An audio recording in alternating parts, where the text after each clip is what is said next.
Diqqat bilan qaranglar. Juda ham ko'pchilik mendan so'raydi, o'zi adashadimi deb. Qaranglar, mana mijozim yozyaptilar. Bular o'g'il uchun taqvim olganlar 3 ta qiz va 2 ta homila tushgan. Yana bitta homilalari qiz bo'lgan. Umumiy olganda 4 ta qiz homiladorlikdan keyingi mana homila.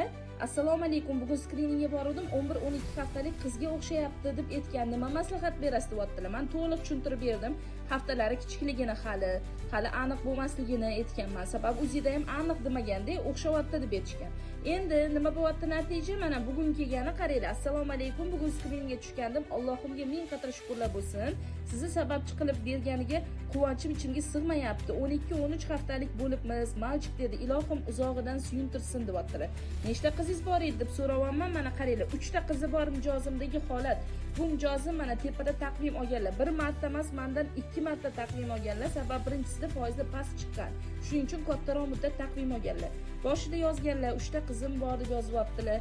Mana bu yoqda ham yozyaptilar, 3 ta qizim bor, 4-homilam qiz dedi, abort bo'ldi deyaptilar. Sog'ligi to'g'ri kelmaganligi uchun.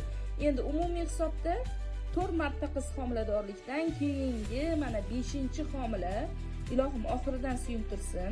Mana o'zi boshida qiz degandi, 7-aprel kunda va mana endi bugun o'g'il bola deb ko'rsatib beryapti.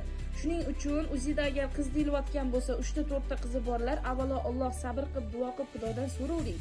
Sababni aytganimdek, mana bunday holatlar juda ham ko'p marta har xil mijozda kuzatiladi. Mana 100% haqiqatni sizlarga olib men ko'rsatib beryapman.